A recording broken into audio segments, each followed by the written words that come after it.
Chapter 9. Education during British rule. Education during the ancient period. Learn while young was the maxim of ancient days. Many scholars and poets lived and worked for the promotion of education. Sometimes, the kings and the chieftains also composed many poems. The olden literature refers that the women excelled in various arts like music, drama, dance, etc. The rulers patronized education, and during that time, primary schools in villages functioned under the shades of a tree or in the temple. Besides, there were also centers of higher education. They were called mats, pallis or viharas. Pallav period witnessed progress in the field of education. Hindu, Buddhist and Jain educational institutions were established at centers like Kanchipuram. Kachi was a great center of Sanskrit literature. Huenzang, a Chinese pilgrim, visited Kanchipuram during the period of Narsinghavarma Pallav. He said that Dharmpala, the chancellor of Nalanda University, belonged to Kachi. Both Siva and Vaishnav mats encouraged the educational activities. Viharas and Jaina Pallis propagated the Buddhist and Jaina system of philosophy. Till 19th century, education in India was largely religious in nature. There were the customary pathshalas, madrasas, and the mahantabs, etc. But higher education was confined to the elite classes of the Hindus and the Muslims. Subjects as law, literature, logic, classical language, medicine, and astronomy were taught. No effort was, however, made to upgrade the courses, and there was little awareness of the advances in knowledge taking place in the other parts of the world. Education under British. The English East India Company for a long time did not concentrate on education of Indian people. They did not spend funds on this. However, the condition began to change, and a humble beginning was made by the Charter Act of 1813. It allotted annual expenditure of 1 lakh rupees for the promotion of Western education. In continuation of this, the School Book Society was founded in 1819. Thomas Munro argued that investment on education will never be a waste. In 1822, an Education Commission was set up.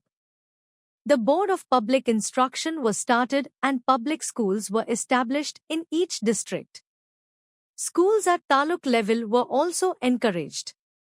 During his tenure, nearly 70 schools were established in Madras Presidency.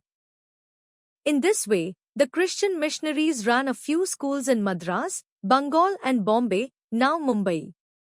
The medium of instruction was English. However, under pressure from the educated Indians, they were forced to take certain measures. The first government-aided educational institute, the Calcutta Madrasa, was set up by Warren Hastings in 1781 for the study and teachings of Muslim law. In 1791, a Sanskrit college was set up in Banaras. This year, 1801, was the establishment of the William College, where the British civilians were acquainted with the language, history, customs and law of India. The aim of these institutions was to churn out Indians who could help the company's officials in administration. Lord Macaulay's role in the education system in India. Lord Macaulay was a great protagonist of English culture and education. Being appointed as the chairman of the Society of Public Instruction, he favored the introduction of European literature through the medium of English. His views are recorded in a document popularly known as Lord Macaulay's Minutes. He outlined the following 3 main objectives of the English education in India. 1. He wanted to create a class of persons, Indian in blood and color, but British in taste, opinion, morals and intellect. 2. He wanted to form a class of interpreters between the Indian rulers and the millions whom they governed. 3. The third objective was to obtain a cheap supply of Indian clerks for holding subordinate posts in administration and British commercial concerns. Filtration theory of education. What is filtration theory? The British rulers in India thought that in order to run the administration peacefully and smoothly, it was essential to make the higher classes blind followers of the Britishers. They wanted to achieve this through educating the classes. Objectives of education and reasons for the adoption of filtration theory. 1. The British rulers needed various types of employees to run the business and the government. They wanted educated persons for this. So they started the policy of educating higher classes.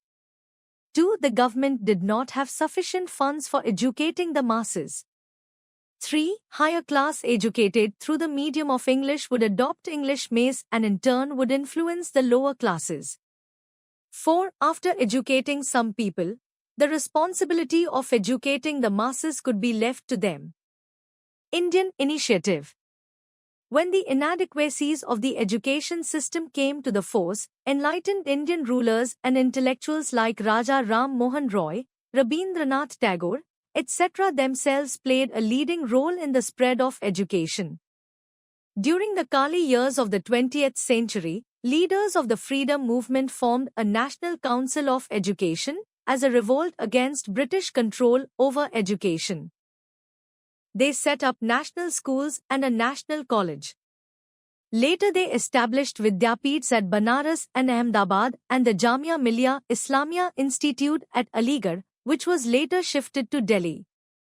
They also tried to give shape to a new enlightened vision of education. Rabindranath Tagore established the Visvabharati University at Shantiniketan, which adopted a global outlook for the teaching of the arts and culture. Mahatma Gandhi started school under his Nai Talim, or the New Teaching Scheme. William Jones established the Asiatic Society at Calcutta in 1784, which encouraged the study of India's part heritage. Scholars belonging to this institution began to study Indian art, architecture, literature, philosophy. The glorious history of India come to be unraveled, and its knowledge encouraged the Indians to believe that they could shape their future too. For the first time they believed that they belonged to a great civilization which was in no way inferior to the Europeans. This growing feeling among them and inspired them to struggle for freedom from British rule.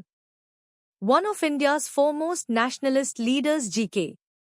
Gokhale, said in 1903, "It is obvious that an illiterate and ignorant nation can never make any solid progress and must fall back in the race of life."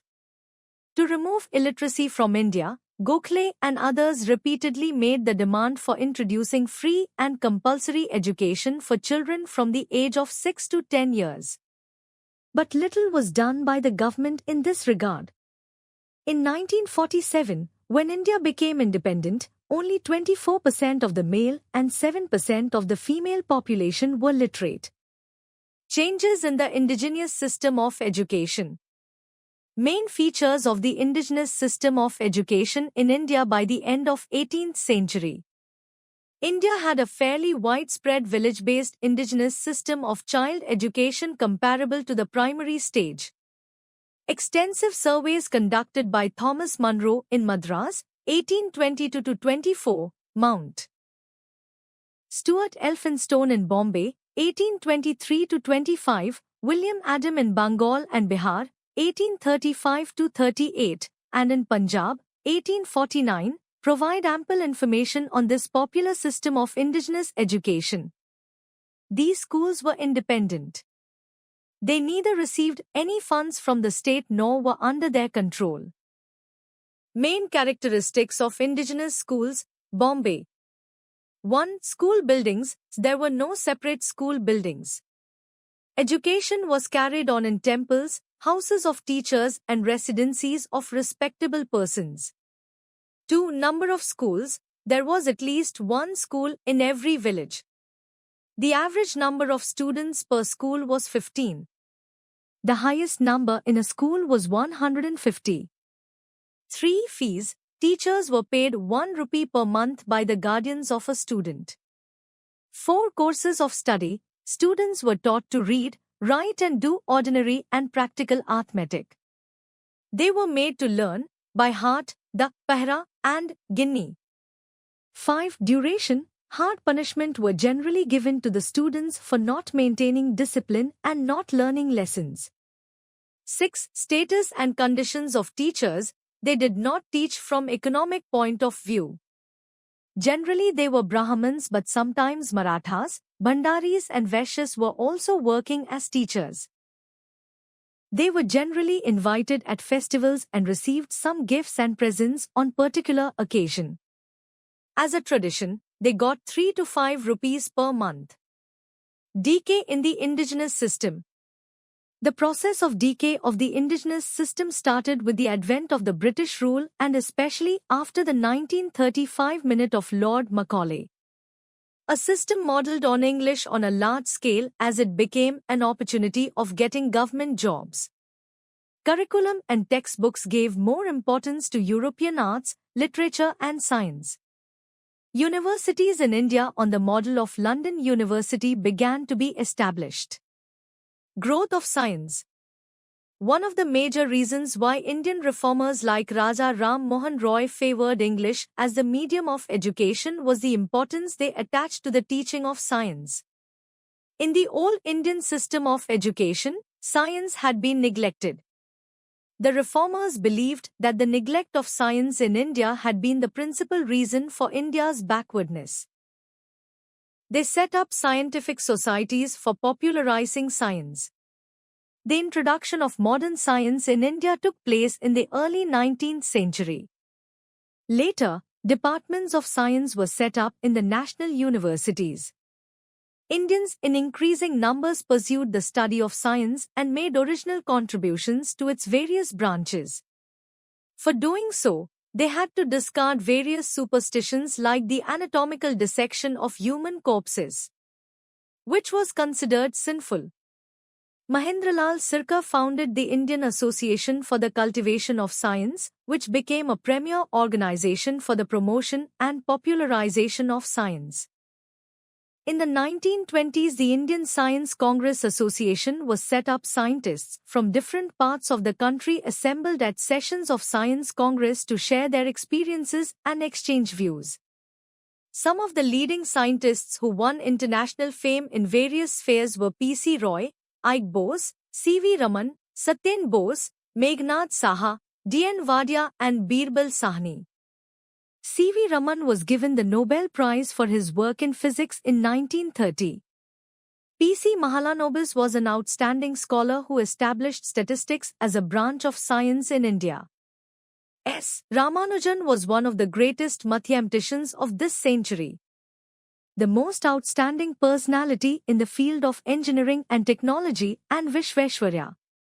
He made significant contributions in various spheres like the building of dams, development of hydroelectric power projects, promotion of sericultural and the growth of technical education. The growth of science was a part of the general awakening of the Indian people. Mohammedan Anglo-Oriental College at Aligarh. The Aligarh Muslim University is a residential academic institution which was established in 1920. Sir Syed Ahmad Khan, a great reformist to his age, who felt the need of modern education for Muslims and started a school way back in 1875, which later became a college under the name of Mohammedan Anglo-Oriental College and ultimately became a university. It imparted education in science, humanities and technical subjects in English. Students from all over the country came to study here. The institution generated an amazing range of talent. A number of its distinguished former students like Muhammad Ali, Hasrat Mohani, Raja Mahinder Pratap, Rafi Ahmad Kidwai were national leaders. In one of his lectures, Sir Syed stated, "The main reason behind the establishment of this institution, as I am sure all of you know, was the wretched dependence of Muslims which had been debasing their position day after day. Their religious fanaticism did not let them avail the educational facilities provided by the government school and colleges. It was, therefore, deemed necessary to make some special arrangement for their education. There is no distinction whatsoever between Hindus and Muslims. I regard both Hindus and Muslims as my two eyes. The establishment of the college was described by Lord Lytton as an epoch in the social progress of India. Pandit Jawaharlal Nehru correctly saw the spirit of Sir Syed's mission when he started in the autobiography, so to this education he turned all his energy to win over his community to his way to thinking. Sir Syed's decision to concentrate on Western education for Muslims was undoubtedly a right one. Without that they could not have played an effective part in the building up of Indian nationalism. Maharaja Sayajirao University of Baroda. The idea of installing a university at Baroda had engaged the attention of the government of the former state of Baroda and its educational advisers large before the question of regional universities to suit the cultural educational needs of particular areas had taken root. The concept was first visualized by Dr. Jackson, when as principal of the Baroda College in 1908, he advocated the establishment of a science institution at Baroda on an improved basis. It was a consistent policy of the government of Baroda to subject its educational system to periodical enquiries of a searching nature by educational experts of international fame, as a result of which the first commission was appointed in 1909. The principal recommendation of the Commission was to expand the activities of the Baroda College by establishing additional chairs in new branches of knowledge. The whole process culminated in the foundation of the separate full-fledged university in April 1949. The people of Baroda had always desired this as the affiliation of all the institutions of higher education to a university suited to the needs of the region. The main objective of establishing this university was to establish a distinct type of university teaching and residential one, which should have complete liberty in all academic matters and would be free to institute new branches of studies suited to the needs and aspirations of the region in particular and of the country in general.